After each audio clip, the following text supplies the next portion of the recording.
वाहिगुरू जी का खालसा वाहिगुरू जी की फतेह। मैं अमरवीर सिंह अज के प्रोग्राम में आप सब दर्शकों का स्वागत करदा। व्यूअर्स, अज दुनिया के हर एक कोने में सिख वसते हैं। दुनिया के किसी भी देश में जदों सिख कोई मारका मारदा है, वो भावें किसी भी खेतर में होवे, तां सारी सिख कौम दीआं अखां विच एक खुशी नज़र आउंदी है। पिछले दिनी एक अजिही खबर ने सिख कौम दीआं अखां विच चमक लिआंदी। गुरु नानक पातशाह के जन्म अस्थान ननकाना साहिब स्थित यूनाइटेड बैंक ऑफ पाकिस्तान वालों एक अमृतधारी सिख नौजवान मनिंदर सिंह नूं सर्वोत्तम बैंक अवार्ड नाल सन्मानिया गया अते उन्हां नूं ब्रांच का बैंक ऑपरेशनल मैनेजर थापिया गया। इस नाल मनिंदर सिंह पाकिस्तान विच पहले सिख बैंक मैनेजर बन गए जिहड़े बैंकिंग के खेतर विच इस पोस्ट तक पहुंचे हैं। आओ अज असीं मनिंदर सिंह नाल गलबात करदे हां अते उन्हां कोलों जानन दी कोशिश करदे हां कि उन्हां दा इह सफ़र किवें दा रहा अते ओह अज इस अहुदे ते पहुंच के की महसूस करदे हन। हाँ जी मनिंदर सिंह जी, वाहिगुरू जी का खालसा वाहिगुरू जी की फतेह। वाहिगुरू जी का खालसा वाहिगुरू जी की फतेह। मनिंदर सिंह जी, सब तो पहला तां सिख कौम वालों TV84 अदारे वालों असीं तुहानूं ਵਧਾਈ ਦਿੰਦੇ ਹਾਂ, मुबारकबाद ਦਿੰਦੇ ਹਾਂ कि तुसीं इस अहुदे ते पहुंचे हो ते तुहानूं पाकिस्तान दी बैंक वालों ये मान सत्कार दिता गया। धन्यवाद। सब तो पहले मैं TV84 का बहुत बहुत धन्यवाद करता हाँ कि जिन्होंने पाकिस्तान के विच वधदे होए घट गिनती के विच सिखां दी आवाज़ नूं टीवी के उत्ते लिया के ये महसूस करवाया कि पाकिस्तान के विच जिन्हें भी सिख इत्थे सिख परिवार से रह रहे हैं और सारे चढ़दी कला दे विच हन ते लोग साडे गवर्नमेंट वालों ते बाकी साडे जिन्हें भी इदारे ने इन्हां वालों काफी इन्हां दी देखभाल की जा रही है। जी सर, ये तो साडा फर्ज काफी फखर महसूस करदा हाँ कि मैं गुरु सिखां की नुमाइंदगी करदा पिया हाँ। एक बैंक के ऑपरेशन मैनेजर मेरे थापिया गया है जी, और मैं वहाँ गुरु सिखा जावा कि जो बैंकिंग सैक्टर के विच आया हाँ पाकिस्तान के विच सब तो वड्डी गल ये है कि मैं गुरु नानक जी महाराज जी के जिथे जिन्होंने प्रकाश होया, जिथे उन्होंने अपना बचपन सारा गुजारिया, उत्थे मेरा जन्म होया, उत्थे मैं अपनी तलीम हासिल की, उत्थे बैंक के विच मैं जॉब शुरू की। मैंने शुरू तो ही पढ़ने का बड़ा शौक सी, पर साडे फाइनेंशियली हालात खराब होने करके मेरे पिताजी ने मैंने कहा कि तुसी हुण अपनी पढ़ाई छड्ड दिओ, किसी काम के पासे तुसी आओ जी। लेकिन पढ़ाई का शौक होने कारण मैं अपनी माता ने कहा कि माता जी मैं पढ़ना चाहता हाँ, मैं भी किसी वजह उहदे ते आके अपनी सिख कम्यूनिटी अपनी सिख कौम का रोशन करना चाहता हाँ। मेरी माता ने उन्हें बहुत सख्त हालात के विच मैनू पढ़ाया लिखाया, अपनी रोटी ना खा के मैंने उन्होंने पढ़ाया लिखाया। मैं भी बड़ी मेहनत करके बैंकिंग सेक्टर के विच आया जी। 2012 के विच मैनू यूनाइटेड बैंक लिमिटेड से एक छोटे जी अहुदे पे इन्होंने मैनू रखिया, मैनू चीफ कैशियर का अहुदा कहते हैं जी। तनख्वाह दे के लोग मेरे पीछे हटते सन कि छोटी तनख्वाह से तुसी किसी बैंक के विच सारा दिन किसी काम करते हो, पर मैं लोगों की परवाह ना करते होया बड़ी मेहनत बड़े प्यार में मैं सारी जॉब की है, बड़ी मेहनत में सारी जॉब की है जी। जिसके बाद से वक्त टेस्ट होए, बाद से वक्त इंटरव्यूज होए, बाद से वक्त जगह पे मैं गुरु महाराज जी हजूर अरदास करके हर एक काम के विच अगे जाता गया। शायद गुरु महाराज की बड़ी अपार बख्शिश हैगी है, गुरु महाराज ने कृपा की है, रहमत की है, संगत ने शीशा दिते हैं कि मैनू बैंक ऑपरेशन का ऑर्डर दिता गया है। 1947 के बाद मैं वहाँ अमृतधारी गुरु सिख हैगा वा कि जेडे बैंकिंग सैक्टर विच आया कि 4 साल के विच ही वो बैंकिंग ऑपरेशन मैनेजर का मैनू ऑर्डर दिता गया है। ते सिर्फ मैं नहीं, मैं थोड़ा जिहा और विस्तार से जावा कि मैं तुहानूं यही सारा दसना चाहता हाँ कि सिर्फ मैनू ही नहीं इसे ऑर्डर दिता गया, बाकी जिन्हें ही साडे इत्थे गुरसिख वीर हैं गवर्नमेंट ऑफ पाकिस्तान के असीं बड़े शुक्रगुजार हाँ कि जिथे जिथे उन्होंने देखा है कि सानू एक अच्छे एजुकेटेड पर्सन की लोड़ हैगी है, उस महकमे के विच सानू उन्होंने लिया। सबसे पहले मैं तुहानूं दसना चाहवा कि साडे पाकिस्तान आर्मी पाक आर्मी जिन्होंने कहते हैं अच्छे बड़े खुशकिस्मत है कि सानू जिमें वो कहते हैं कि साडी धरती साडी मां हैगी है, अच्छी बड़ी खुशकिस्मत है कि सानू पाकिस्तान आर्मी वालों एक इजाज़ दिता गया है कि हम साडा पाकिस्तान आर्मी ਦੇ ਵਿੱਚ ਇੱਕ ਗੁਰਸਿੱਖ ਮੇਜਰ ਹੈਗਾ जी ਤੇ ਉਸ ਤੋਂ ਉਪਰੰਤ ਦੂਸਰੀ ਗੱਲ ਕਿ ਉਹ ਨਨਕਾਣਾ ਸਾਹਿਬ ਦਾ ਹੈਗਾ ਤੇ ਉਸ ਤੋਂ ਉਪਰੰਤ ਦੂਸਰੀ ਗੱਲ ਮੈਂ ਦੇਖਦਾ ਹਾਂ ਕਿ ਪਾਕਿਸਤਾਨ ਦੇ ਸਭ ਤੋਂ ਪਹਿਲੇ MBBS ਡਾਕਟਰ जी ਜਿਹੜਾ ਕਿ ਨਨਕਾਣਾ ਸਾਹਿਬ ਤੋਂ ਹੀ ਹੈਗਾ ਹੈ ਉਹ ਪਹਿਲਾ ਵਾਂ ਡਾਕਟਰ MBBS ਹੈਗਾ ਹੈ ਜਿਹੜਾ ਨਨਕਾਣਾ ਸਾਹਿਬ ਤੋਂ ਬਿਲੋਂਗ ਕਰਦਾ ਹੈ ਤੇ ਉਹ ਪਹਿਲਾ ਡਾਕਟਰ ਹੈਗਾ ਉਸ ਤੋਂ ਉਪਰੰਤ ਸਾਡੇ ਇੱਥੇ ਦੇ ਪ੍ਰੋਫੈਸਰ ਵੀ ਨੇ इंजीनियर भी ने सारे पुलिस के महकमे भी है ने लेकिन मैं खुल के ये दसना चाहूँगी कि सानू एक चीज़ का कोई डर नहीं है जैसे एक मुस्लिम कंट्री च रह रहे हैं कि साढ़े नाल कोई जाति होएगी या साडी जिन्ने भी हुनर है उन्होंने छुपा दिता जाएगा नहीं जी जिन्नी साडी हुनर है गया उस तो वध सानू पाकिस्तान से ट्रीट किया जा रहा है उस तो वध सानू रिस्पैक्ट सानू मान सत्कार दिता जा रहा है जी ਮਨਿੰਦਰ ਸਿੰਘ ਜੀ ਤੁਹਾਡਾ ਬਹੁਤ-ਬਹੁਤ ਸ਼ੁਕਰੀਆ ਤੇ ਇਹ ਸਾਡਾ ਵੀ ਇਹ ਫਰਜ਼ ਬਣਦਾ ਕਿ ਅਸੀਂ ਦੁਨੀਆ ਦੇ ਵਿੱਚ ਜਿੱਥੇ ਵੀ ਸਿੱਖ ਬੈਠੇ ਨੇ ਤਾਂ ਕੋਈ ਹਲਚਲ ਹੁੰਦੀ ਹੈ ਸਿੱਖ ਹਲਕਿਆਂ ਦੇ ਵਿੱਚ ਕੋਈ ਖਬਰ ਉੱਠਦੀ ਹੈ ਤਾਂ ਉਹਨੂੰ ਦੁਨੀਆ ਦੇ ਵਿੱਚ ਪਹੁੰਚਾਈਏ ਤੇ ਇਹ ਸਾਡਾ ਫਰਜ਼ ਬਣਦਾ ਹੈ ਤੇ ਜਦੋਂ ਤੁਸੀਂ ਗੱਲਬਾਤ ਕੀਤੀ ਹੈਗੀ ਹੈ ਹੁਣ ਤੁਸੀਂ ਆਪਣਾ ਸਫ਼ਰ ਦੱਸਿਆ ਕਿ ਤੁਸੀਂ ਇਸ ਅਹੁਦੇ ਤੱਕ ਕਿਵੇਂ ਪਹੁੰਚੇ ਹੋ ਜਦੋਂ ਅਸੀਂ ਸਰਕਾਰ ਵੱਲ ਦੇਖਦੇ ਹਾਂ ਤੁਸੀਂ ਥੋੜਾ ਜਿਹਾ ਮੈਂਸ਼ਨ ਕੀਤਾ ਐਂਡ ਦੇ ਵਿੱਚ ਪਰ ਮੈਂ ਤੁਹਾਡੇ ਕੋਲੋਂ ਹੋਰ ਜਾਣਕਾਰੀ ਚਾਹੂੰਗਾ ਉਸ ਹਵਾਲੇ ਦੇ ਨਾਲ ਕਿ ਜਿਵੇਂ ਆਮ ਤੌਰ ਤੇ ਕਿਹਾ ਜਾਂਦਾ ਕਿ ਪਾਕਿਸਤਾਨ ਦੇ ਵਿੱਚ ਸਿੱਖ ਬਹੁਤ ਘੱਟ ਗਿਣਤੀ ਦੇ ਵਿੱਚ ਹੈਗੇ ਨੇ ਤੇ ਉਹਨਾਂ ਨਾਲ ਚੰਗਾ ਵਿਵਹਾਰ ਨਹੀਂ ਕੀਤਾ ਜਾਂਦਾ ਕਈ ਵਾਰ ਮੀਡੀਆ ਦੀਆਂ ਇਦਾਂ ਦੀਆਂ ਰਿਪੋਰਟਾਂ ਆਉਂਦੀਆਂ ਨੇ ਤੁਹਾਡਾ ਕਿਵੇਂ ਦਾ ਸਰਕਾਰ ਦੇ ਦਰਬਾਰੇ ਕਿਵੇਂ ਦਾ ਤੁਹਾਡਾ ਵਾਰਤਾਲਾਪ ਰਹੀ ਹੈ ਤੇ ਕਿਵੇਂ ਦਾ ਰਿਸਪੌਂਸ ਕਿਵੇਂ ਦਾ ਮਿਲਦਾ ਰਿਹਾ ਤੁਹਾਨੂੰ ਸਰਕਾਰ ਵੱਲੋਂ ਐਡਮਿਨਿਸਟ੍ਰੇਸ਼ਨ ਵੱਲੋਂ देखो जी मैं जिन्ना मैनू मेरी कोई उम्र 28 साल हो गई है और जब तक मैं होश संभालिया मैं गल बने मानना चाहवागा कि जिन्नी रिस्पैक्ट जिन्नी इज्जत जिन्ना मान सत्कार सानू गुरसिखा नू पाकिस्तान च मिलता है शायद ही किसी मुल्क च मिलता हो सानू इत्थे बड़ा मान सत्कार मिलता है कि जिन्हें भी बेशक असीं इत्थे घट गिनती च हैगे हां लेकिन सानू पाकिस्तानी समझ के सानू सारे हकूक मिलते हैं सानू सारिया सहूलत मिलती हैं सानू सारे जिन्हें भी मैं बैंकिंग के नाम थोड़ा जहा और दस जावा कि मैं पाकिस्तान से गुजारा प्रबंधक कमेटी का मैंबर भी है जी ते उसके हवाले नाल गवर्नमेंट नाल काफी साडा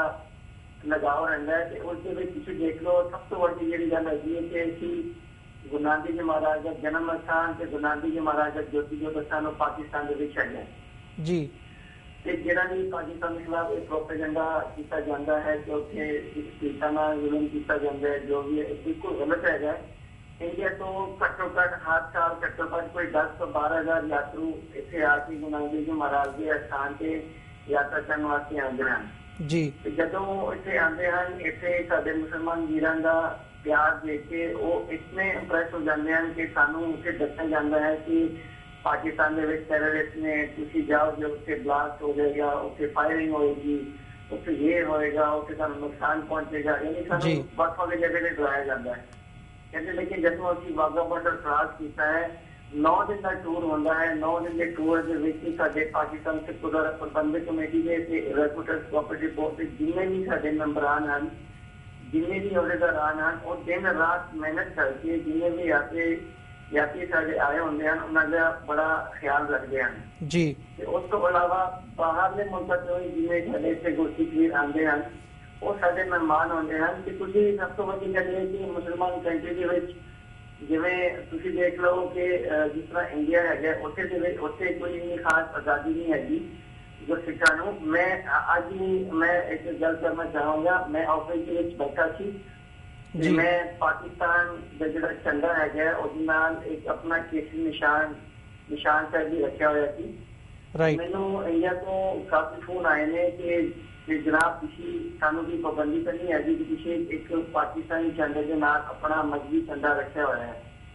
तो मैं उन्होंने यह गल की है कि एक झंडे के रखने के नाल ये मतलब है कि पाकिस्तान की सानू मुकम्मल आज़ादी है जी मैं उन्होंने यह गल की मैं कि मैं अभी तक इंडिया के कोई ऐसा ऑफिस नहीं देखा कि जिसके नाल इंडिया का झंडा पिया हो नाल साडा केसरी निशान पिया हो तुसीं इस गल तो अंदाजा लाओ कि पाकिस्तान से सानू कितनी आज़ादी हैगी है कि साडे इत्थे लोग कितने खुश ने जी ਇਹ ਬਹੁਤ ਇੱਕ ਮਾਣ ਵਾਲੀ ਗੱਲ ਹੈਗੀ ਹੈ ਜਿਹੜਾ ਤੁਸੀਂ ਜ਼ਿਕਰ ਕੀਤਾ ਕਿ ਪਾਕਿਸਤਾਨ ਦੇ ਝੰਡੇ ਦੇ ਨਾਲ ਤੁਸੀਂ ਆਪਣੇ ਟੇਬਲ ਦੇ ਉੱਤੇ ਕੇਸਰੀ ਨਿਸ਼ਾਨ ਕੇਸਰੀ ਪਰਚਮ ਰੱਖਿਆ ਹੋਇਆ ਹੈਗਾ ਤੇ ਇਹ ਬਹੁਤ ਚੰਗੀ ਗੱਲ ਹੈਗੀ ਹੈ ਸਰ। ਤੇ ਜਦੋਂ ਅਸੀਂ ਪਾਕਿਸਤਾਨੀ ਸਿੱਖਾਂ ਦੀ ਗੱਲ ਕਰਦੇ ਹਾਂ ਤੇ ਜਿਹੜੇ ਪਾਕਿਸਤਾਨ ਦੇ ਮੈਜੋਰਿਟੀ ਹੈਗੇ ਆ, ਮੁਸਲਮਾਨ ਹੈਗੇ ਆ, ਉਹਨਾਂ ਦਾ ਕਿਵੇਂ ਦਾ ਰਵੱਈਆ ਹੈਗਾ ਤੁਹਾਡੇ ਪ੍ਰਤੀ? ਉਹਨਾਂ ਨੂੰ ਕਿਵੇਂ ਤੁਹਾਨੂੰ ਮਾਣ ਸਤਿਕਾਰ ਦਿੰਦੇ ਆ? ਦੇਖੋ ਜੀ, ਮੈਂ ਪੂਰੇ ਬੈਂਕ ਦੇ ਵਿੱਚ ਸਾਡੇ ਜਿਹੜੇ ਯੂਨਾਈਟਿਡ ਬੈਂਕ ਲਿਮਿਟਡ ਹੈਗਾ ਪੂਰੇ ਪਾਕਿਸਤਾਨ ਦੇ ਵਿੱਚ 1570 ਬ੍ਰਾਂਚਾਂ ਨੇ ਸਾਡੀਆਂ ਪੂਰੇ ਪਾਕਿਸਤਾਨ ਦੇ ਵਿੱਚ ਜੀ। ਤੇ ਉਸ ਤੋਂ ਉਪਰੰਤ ਫੋਰਨ ਕੰਟਰੀ ਦੇ ਵਿੱਚ ਵੀ ਸਾਡੀ ਕੋਈ 100-150 ਬ੍ਰਾਂਚਾਂ ਹੋਰ ਨੇ। ਤੇ ਤੁਸੀਂ ਇਸ ਗੱਲ ਦਾ ਅੰਦਾਜ਼ਾ ਲਾਓ ਕਿ ਇੱਕ ਮੁਸਲਮਾਨ ਸਿਟੀ ਦੇ ਵਿੱਚ ਮੈਂ ਬੈਂਕ ਦੇ ਵਿੱਚ ਇਕੱਲਾ ਇੱਕ ਗੁਰਸਿੱਖ ਅੰਮ੍ਰਿਤਧਾਰੀ ਗੁਰਸਿੱਖ बैठा हुआ, मेरे इर्द गिर्द मेरे जिन्ने भी सबऑर्डिनेट्स ने, मेरे जिन्ने भी अफसर ने, मेरे जिन्ने भी क्लाइंट ने, सारे मुसलमान हैं जी। ठीक है कि ਉਹਨਾਂ ਦੇ ਵਿੱਚ ਰਹਿ ਕੇ ਉਹਨਾਂ ਨੂੰ ਸਾਨੂੰ ਇਤਨਾ ਪਿਆਰ ਮਿਲਦਾ ਹੈ, ਸਾਨੂੰ ਇਤਨੀ ਸਾਡੀ ਦੇਖਭਾਲ ਹੁੰਦੀ ਹੈ, ਸਾਨੂੰ ਇਤਨਾ ਖੁਸ਼ੀ ਹੁੰਦੀ ਹੈ ਕਿ ਉਹ ਇਹ ਕਹਿੰਦੇ ਹਨ ਕਿ ਇਹ ਅੰਮ੍ਰਿਤਧਾਰੀ ਸਿੱਖ ਹੈ। ਇਹਦੇ ਸਾਹਮਣੇ ਅਸੀਂ ਕੋਈ ਐਸੀ ਗੱਲ ਨਹੀਂ ਕਰਨੀ, ਕੋਈ ਐਸੀ ਚੀਜ਼ ਦੀ ਵਰਤੋਂ ਨਹੀਂ ਕਰਨੀ ਜਿਸ ਦੇ ਨਾਲ ਇਸਦੇ ਅੰਮ੍ਰਿਤ ਨੂੰ ਜਾਂ ਜਿਸ ਨਾਲ ਇਸ ਦਿਨ ਨੂੰ ਠੇਸ ਪਹੁੰਚੇ ਜੀ। ਤੇ ਸਾਨੂੰ ਪਾਕਿਸਤਾਨ ਦੇ ਵਿੱਚ ਰਹਿ ਕੇ ਇੱਕ ਗੱਲ ਦੀ ਮੁਸਲਮਾਨ ਦੇ ਵਿੱਚ ਰਹਿ ਕੇ ਬਿਲਕੁਲ ਆਪਣਾਪਨ ਦਾ ਅਹਿਸਾਸ ਹੁੰਦਾ ਹੈ। ਆਪਸ ਵਿੱਚ ਖਾਂਦੇ ਹੈਗੇ ਆ, ਆਪਸ ਵਿੱਚ ਅਸੀਂ ਪੀਂਦੇ ਹੈਗੇ ਆ, ਆਪਸ ਸਾਡਾ ਰਹਿਣ ਸਹਿਣ ਸਾਡਾ ਆਪਸ ਵਿੱਚ ਹੁੰਦਾ ਹੈ। ਸਾਨੂੰ ਇਸ ਗੱਲ ਦੀ ਬਿਲਕੁਲ ਮਹਿਸੂਸ ਨਹੀਂ ਹੁੰਦਾ ਕਿ ਅਸੀਂ ਕਿਸੇ ਹੋਰ ਮਜ਼ਹਬ ਦੇ ਲੋਕਾਂ ਨਾਲ ਲੈ ਰਹੇ ਹਾਂ ਜੀ। ਸਾਨੂੰ ਇਸ ਸਮੇਂ ਹੁੰਦਾ ਕਿ ਸਾਰਾ ਹੀ ਸਾਡਾ ਇੱਕ ਪਰਿਵਾਰ ਹੈ, ਜਿਵੇਂ ਆਪਣੇ ਪਰਿਵਾਰ ਦੇ ਵਿੱਚ ਰਹਿ ਰਹੇ ਹਾਂ ਜੀ। ਮਨਿੰਦਰ ਸਿੰਘ ਜੀ, ਹੁਣ ਅਸੀਂ ਥੋੜ੍ਹਾ ਜਿਹਾ ਤੁਸੀਂ ਜਿਵੇਂ ਮੈਂਸ਼ਨ ਕੀਤਾ ਕਿ ਤੁਸੀਂ ਪਾਕਿਸਤਾਨ ਸਿੱਖ ਗੁਰਦੁਆਰਾ ਪ੍ਰਬੰਧਕ ਕਮੇਟੀ ਦੇ ਵੀ ਮੈਂਬਰ ਹੈਗੇ ਹੋ, ਤੇ ਉਸ ਹਵਾਲੇ ਨਾਲ ਥੋੜ੍ਹੀ ਜਿਹੀ ਗੱਲਬਾਤ ਕਰੀਏ ਕਿ ਪਾਕਿਸਤਾਨ ਸਿੱਖ ਗੁਰਦੁਆਰਾ ਪ੍ਰਬੰਧਕ ਜਿਹੜੀ ਕਮੇਟੀ ਹੈਗੀ ਹੈ, ਇਹ ਗੁਰਦੁਆਰਾ ਸਾਹਿਬਾਨਾਂ ਦੀ ਦੇਖਭਾਲ ਕਰ ਰਹੀ ਹੈ ਤੇ ਪਾਕਿਸਤਾਨ ਦੇ ਸਿੱਖਾਂ ਨੂੰ ਇਕਜੁੱਟ ਕਰਕੇ ਕੌਮੀ ਆਵਾਜ਼ ਵੀ ਬੁਲੰਦ ਕਰ ਰਹੀ ਹੈ। ਇਹ ਜਿਹੜੇ ਇੰਡੀਆ ਤੋਂ ਵੀ ਜਦੋਂ ਜਥੇ ਆਉਂਦੇ ਆ, ਤੁਸੀਂ ਗੱਲ ਕੀਤੀ ਹੈ ਵੀ 10,000 ਤੋਂ 12,000 ਸਿੱਖ ਸੰਗਤ ਜਿਹੜੀ ਹੈਗੀ ਹੈ ਉਹ ਨਨਕਾਣਾ ਸਾਹਿਬ ਹਰ ਸਾਲ ਆਉਂਦੀ ਹੈ। ਉਹਨਾਂ ਨਾਲ ਤੁਹਾਡੀ ਕਿੱਦਾਂ ਦੀ ਵਾਰਤਾਲਾਪ ਹੁੰਦੀ ਹੈ, ਜਾਂ ਜਦੋਂ ਤੁਸੀਂ ਉਹਨਾਂ ਨਾਲ ਗੱਲਬਾਤ ਕਰਦੇ ਹੋ ਤਾਂ ਤੁਸੀਂ ਕੀ ਮਹਿਸੂਸ ਕਰਦੇ ਹੋ ਕਿ ਜਿਹੜੇ ਪਾਕਿਸਤਾਨ ਦੇ ਵਿੱਚ ਤੁਸੀਂ ਆਪਣੀ ਕੌਮ ਦੀ ਗੱਲ ਕਰ ਰਹੇ ਹੋ ਤੇ ਜਿਹੜੇ ਭਾਰਤ ਦੇ ਵਿੱਚ ਉਹ ਗੱਲਾਂ ਕਰਦੇ ਨੇ, ਕੌਮ ਦੀਆਂ ਗੱਲਾਂ ਕਰਦੇ ਨੇ, ਜਾਂ ਭਾਰਤ ਦੇ ਵਿੱਚ ਉਹਨਾਂ ਦਾ ਐਡਮਿਨਿਸਟ੍ਰੇਸ਼ਨ ਦੇ ਨਾਲ ਜੋ ਵਾਰਤਾਲਾਪ ਹੁੰਦੀ ਹੈ, ਉਹਦੇ ਵਿੱਚ ਤੁਸੀਂ ਕੀ ਫਰਕ ਮਹਿਸੂਸ ਕਰਦੇ ਹੋ ਤੇ ਤੁਸੀਂ ਉਹਦੇ ਬਾਰੇ ਕੀ ਕਹਿਣਾ ਚਾਹੋਗੇ? देखो जी, मैं पहले मैं रिक्वेस्ट की कि जो कोई त्यौहार कोई गुरपुरब होता है, गवर्नमेंट ऑफ पाकिस्तान पाकिस्तान सिख द्वारा प्रबंधित कमेटी वालों असं खुद इनविटेशन देने कि जो मर्जी बंदा जो मर्जी मुल्क तो आके इतने गुरु घर के दर्शन कर सकता है। तो मैं तुहानू एक और दसदा जावां कि जो कोई त्यौहार होता है, कोई गुरसिख या कोई साडा वीर यात्रु जो पाकिस्तान आ जाता है, उससे पाकिस्तान आने तो उत्थे रिहाइश, उत्थे लंगर, उत्थे जिन्ना भी अरेंज कन्वेंस जगह का है, ये सारा कुछ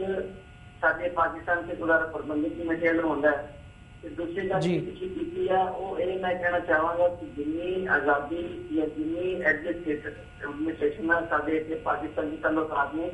इंडिया के विच इतने तल्लुकात नहीं है। सब तो वड्डा मुद्दा मैं तुहानू दस्सां नानकशाही कैलेंडर का है जी। नानकशाही कैलेंडर की गल इंडिया के विच दबाई जा रही है। नानकशाही कैलेंडर को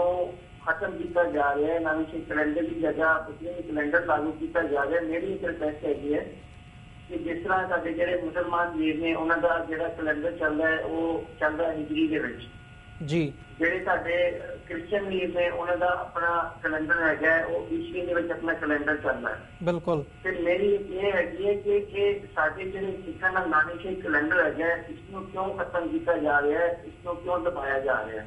जी। जो आखिरी टाइम के इंडिया के एक कमेटी बनाई गई जिसे दसा गया कि अभी कोई शोध करनी हैगी है जी, उस वक्त पाकिस्तान सिख गुरद्वारा प्रबंधक कमेटी को मुकम्मल इग्नोर किया गया जी। वक् देशों के नुमाइंदे ले गए,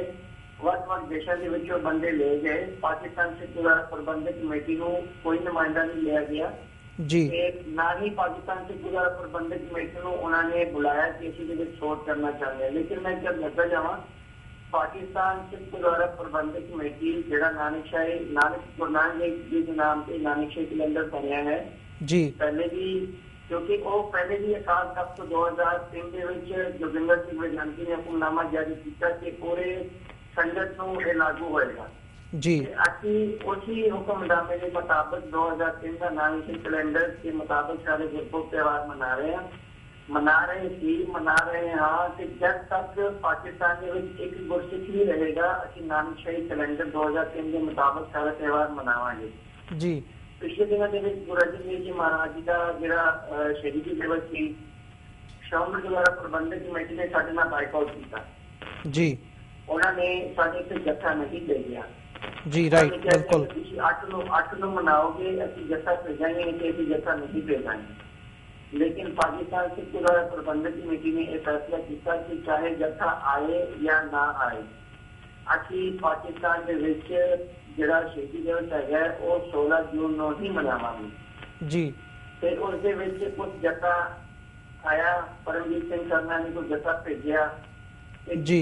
बाकी सारी पाकिस्तान की जिन्नियां भी संगतां ने चाहे वो हिंदू कम्यूनिटी है चाहे वो सिख है चाहे वो वक्त कोने किसी भी पाकिस्तान के लिए असं नानकशाही कैलेंडर के मुताबिक वो त्यौहार असं मनाया जी। साढ़े से हर तरह का प्रेशर थी सानू ये कह दिया कि सानू असं वक्त कर देंगे किसी नानकशाही कैलेंडर छाप दो लेकिन साड़ी पाकिस्तान के जितनी भी सिख रह रही है वो कह रही थी कि अगर ये नानकशाही कैलेंडर गुरु नानक देव जी महाराज के नाम का बनया है अगर पाकिस्तान के इन्हें फॉलो करना स्टार्ट किया जाएगा तो इसका नामो निशान बिल्कुल खत्म हो जाएगा जी। ਤੇ मैं ਹੁਣ भी इतों ਤੁਹਾਡੇ TV 84 ਵਾਲੀ ਸੰਗਤਾਂ ਨੂੰ ਬੇਨਤੀ ਕਰਦਾ ਹਾਂ ਕਿ ਅਸੀਂ ਜਿਹੜਾ ਕੈਲੰਡਰ ਗੁਰੂ ਨਾਨਕ ਦੇਵ ਜੀ ਦੇ ਨਾਮ ਦਾ ਬਣਿਆ ਹੈ ਅਸੀਂ ਪਹਿਲੇ ਵੀ ਉਹਨੂੰ ਫੋਲੋ ਕਰ ਰਹੇ ਸੀ ਹੁਣ ਵੀ ਫੋਲੋ ਕਰ ਰਹੇ ਹਾਂ ਤੇ ਅੱਗੇ ਤੋਂ ਵੀ ਫੋਲੋ ਕਰਾਂਗੇ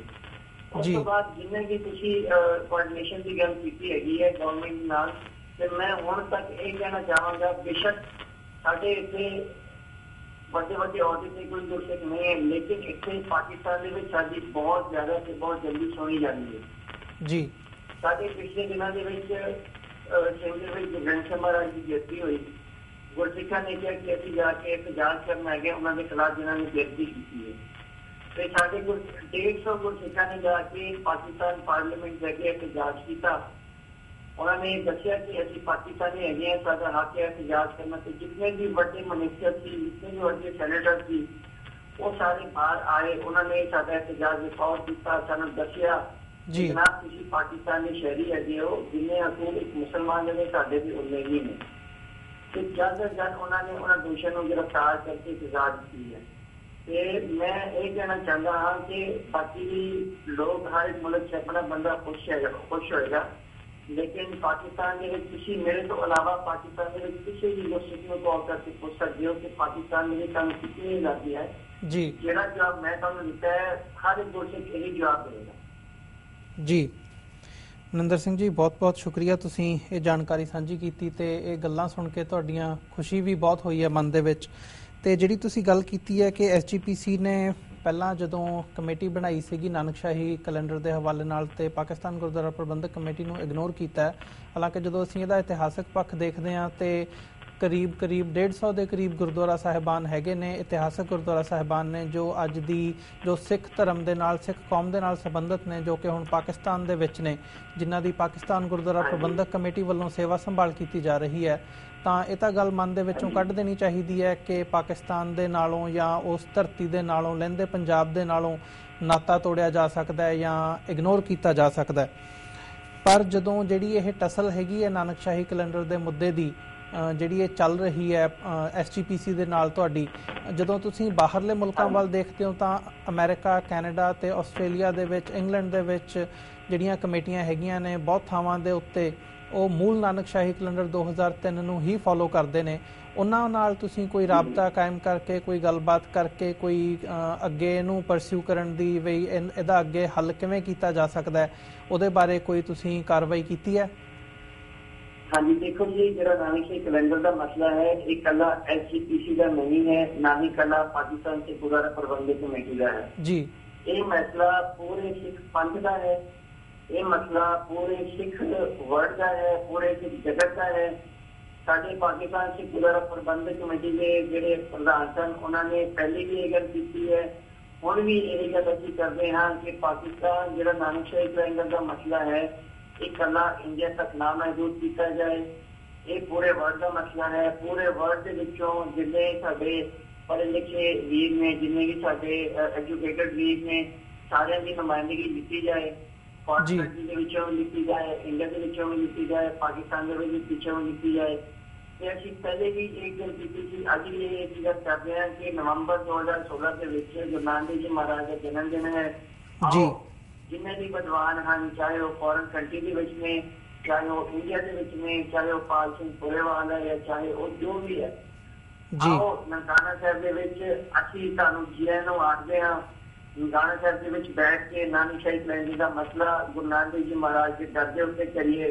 ਕਿਉਂਕਿ ਇੱਕ ਜਗ੍ਹਾ ਤੇ ਬੈਠ ਕੇ ਨਾਨਕਸ਼ਾਹੀ ਕੈਲੰਡਰ ਦਾ ਫੈਸਲਾ ਕਰਨਾ ਨਾ ਸਿੱਖ ਪੰਥ ਨੂੰ ਮਨਜ਼ੂਰ ਸੀ ਤੇ ਨਾ ਸਿੱਖ ਪੰਥ ਨੂੰ ਮਨਜ਼ੂਰ ਹੈ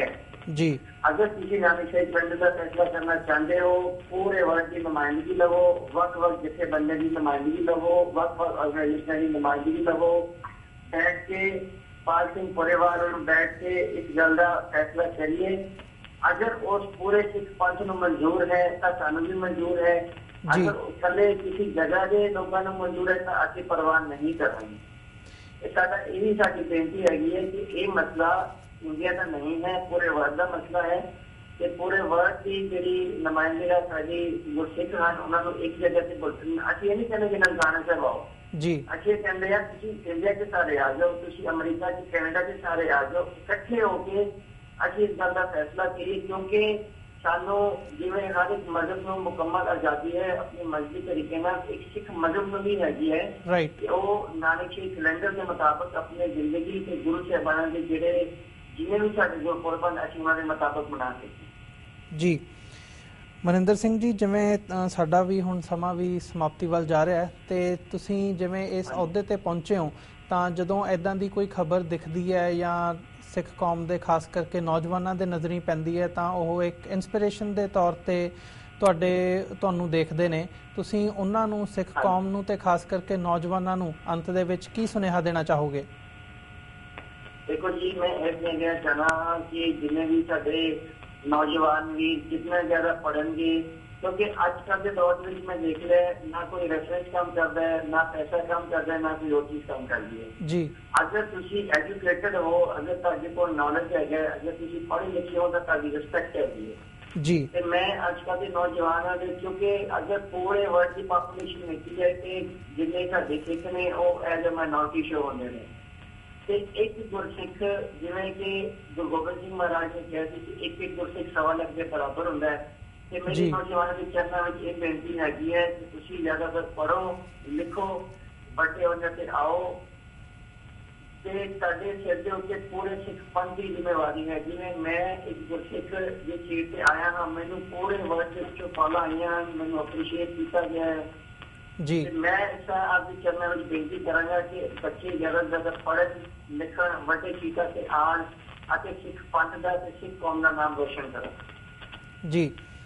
ਸਰ, ਤੁਹਾਡਾ ਬਹੁਤ-ਬਹੁਤ ਸ਼ੁਕਰੀਆ ਤੇ ਅੰਤ ਦੇ ਵਿੱਚ ਇੱਕ ਵਾਰ ਫਿਰ ਅਸੀਂ ਤੁਹਾਨੂੰ ਵਧਾਈ ਦਿੰਦੇ ਹਾਂ, ਮੁਬਾਰਕਬਾਦ ਦਿੰਦੇ ਹਾਂ ਤੇ ਤੁਸੀਂ ਸਾਡਾ ਆਪਣਾ ਸਮਾਂ ਕੱਢ ਕੇ ਸਾਡੇ ਦਰਸ਼ਕਾਂ ਨਾਲ ਆਪਣੇ ਵਿਚਾਰ ਸਾਂਝੇ ਕੀਤੇ, ਇਸ ਲਈ ਤੁਹਾਡਾ ਬਹੁਤ-ਬਹੁਤ ਧੰਨਵਾਦ ਜੀ। ਤੁਹਾਡੇ ਕੋਲੋਂ ਇਜਾਜ਼ਤ ਲੈਂਦੇ ਹਾਂ ਜੀ ਇਸੇ ਨਾਲ। ਵਾਹਿਗੁਰੂ ਜੀ ਕਾ ਖਾਲਸਾ, ਵਾਹਿਗੁਰੂ ਜੀ ਕੀ ਫਤਿਹ। ਵਾਹਿਗੁਰੂ ਜੀ ਕੀ ਫਤਿਹ। ਵਿਊਅਰਸ, ਜਿਵੇਂ ਕਿ ਮਨਿੰਦਰ ਸਿੰਘ ਨੇ ਦੱਸਿਆ ਕਿ ਸਾਨੂੰ ਸਿੱਖ ਕੌਮ ਨੂੰ, ਖਾਸ ਕਰਕੇ ਸਿੱਖ ਨੌਜਵਾਨਾਂ ਨੂੰ ਲੋੜ ਹੈ ਕਿ ਅਸੀਂ ਉਸ 1.25 ਲੱਖ ਸਪਿਰਿਟ ਨੂੰ ਆਪਣੇ ਅੰਦਰ ਵਸਾਈਏ ਤੇ ਕੌਮ ਦਾ ਕੁਝ ਸਵਾਰਨ ਲਈ ਅੱਗੇ ਵਧੀਏ। ਇਸੇ ਦੇ ਨਾਲ ਅਸੀਂ ਅੱਜ ਦੇ ਸ਼ੋਅ ਦੀ ਇੱਥੇ ਸਮਾਪਤੀ ਕਰਦੇ ਹਾਂ। ਫਿਰ ਮੁਲਾਕਾਤ ਹੋਵੇਗੀ ਜੀ। ਵਾਹਿਗੁਰੂ ਜੀ ਕਾ ਖਾਲਸਾ, ਵਾਹਿਗੁਰੂ ਜੀ ਕੀ ਫਤਿਹ।